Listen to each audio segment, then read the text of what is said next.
নমস্কাৰ সকল ভালে আছেনে সকলো আৰু আজি ৰাতিপুৱা সোনকালে উঠি গা মূৰ ধুই কাম বন কৰি মানে ঘৰ চোতাল সাৰি মচি আজৰি হৈ আহিছোঁ আপোনালোকৰ মাজলৈ। আৰু চাওকচোন মোৰ ৰুমটো অৱস্থা আৰু বৰ ভালকৈ দেখাই আছোঁ কি হৈ আছে। মানে গোটেই ৰুমটো চাব নোৱাৰা হৈ আছে, অ'ত কাপোৰ অ'ত বস্তু তেনেকৈ গোটেই ৰুমটো মানে অৱস্থা নাইকিয়া হৈ আছে।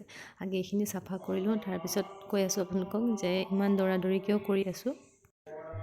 ৰুমটো চাফা কৰি ল'লোঁ আৰু ইফালে ময়ো সাজি কাচি মানে মেখেলা চাদৰযোৰ পিন্ধি ল'লোঁ, যিহেতু ঘৰত অলপ সকাম আছে সেইকাৰণে। আৰু ইফালে জীয়কো যিহেতু মায়ে বাহিৰত লৈ আছে তাইৰ কাৰণে জোতাযোৰ লৈছোঁ। আৰু বহুত ঠাণ্ডা, যোৱাকালিৰ পৰা বহুত বেছিয়ে ঠাণ্ডা পৰিছে, দুপৰীয়া সময়তে ৰ'দটো ওলায় সেইকাৰণে তাইক মানে ঠাণ্ডা লাগিবলৈ দিয়া নাই। আৰু এইফালে চাওক মায়ে তাইক ঔষধ খুৱাই আছে, আৰু তাইও চাওকচোন মই অহাৰ কাৰণে কি ধুনীয়াকৈ হাঁহিটো মাৰি দিছে। আৰু গোটেইজনী চাওকচোন ক্ষীণাই গ'ল, জানেনে এনেই অকণমানি ছোৱালী তাতে আৰু ক্ষীণাই গ'লগৈ।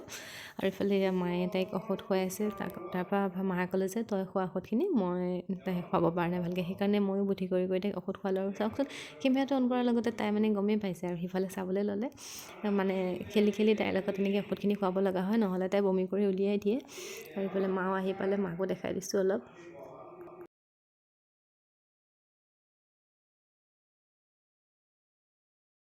আৰু এইফালে আইসকল আহিছে যিহেতু, গতিকে আমিও বাহিৰলৈ আহিলোঁ। আচলতে তাইক বাহিৰলৈ অনাই নাছিলোঁ, যিহেতু বহুত ঠাণ্ডা, ৰ'দ এতিয়ালৈ দিয়াই নাই। আৰু আচলতে কি সকাম আছিলে আপোনালোকক কৈ দিওঁ বাৰু। আমাৰ ইয়াত আপদীয়া নাম বুলি কয়, কিছু ঠাইত আইনাম বুলি কয়, আমাৰ মাহঁতৰ ফালে আইনাম বুলি কয়। যিহেতু জ্বৰ উঠিছিলে তাইৰ আজি এসপ্তাহে, জ্বৰৰ ছোৱালীজনী অৱস্থা নাইকিয়া হৈ গ'ল, সেইকাৰণে মানে মায়ে ক'লে যে সকাম অলপ কৰি দিওঁ, এনেকৈ জ্বৰ উঠিলে আমি সকাম কৰোঁ আগতে।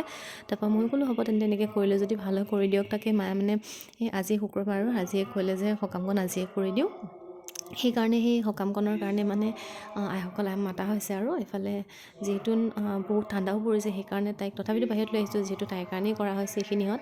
আৰু এইফালে আইসকলে নাম গাই আছে, তাকে অকণ আপোনালোকক দেখাই দিলোঁ। নাম গাই হোৱাৰ পিছত কাঁহৰ কাঁহী এখনতে প্ৰসাদ, কলপাতত প্ৰসাদ দি মাহ কল বুট এনেকৈ দি ফুলো দিছে, ধূপ এডাল দিছে, এনেকৈ দি ছোৱালীজনীক লৈ পেলাই এনেকৈ সেৱা কৰিছে। যদি তাই নিজে বহি থাকিব পাৰে তেন্তে তাইকে লয়, কিন্তু যিহেতু তাই ইমান তেনেকৈ বহি নাথাকে গতিকে মই তাইক কোচত লৈছোঁ। আৰু ইফালে খুৰীগৰাকীয়ে সেৱা কৰি আছে, যিহেতু ঘোষা এজন গাই পেলাই সেৱা কৰিব লাগে। ঠাই বিশেষে যিহেতু নিয়মবোৰ বেলেগ বেলেগ হয় বাৰু, আৰু ইয়াতো আমাৰ ফালে এনেকৈয়ে কৰে।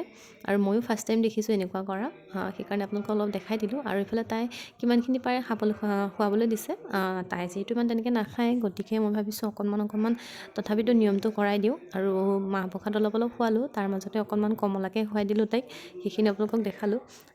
ইফালে তাইক যিমানখিনি প্ৰসাদ খুৱাব পাৰি, যিকণ আৰু সেইকণ খোৱালোঁ অকণমান, যিমানখিনি মানে খাব পাৰে সিমানকণ খুৱাই, বাকীখিনি প্ৰসাদ গছৰ তলত নাইবা বিন্দাৰ তলত দিয়ে, সেয়াই। আৰু আজিৰ ভিডিঅ'টো ইমানতে সামৰিছোঁ, তেন্তে আজিলৈ আহিছোঁ, বাই বাই।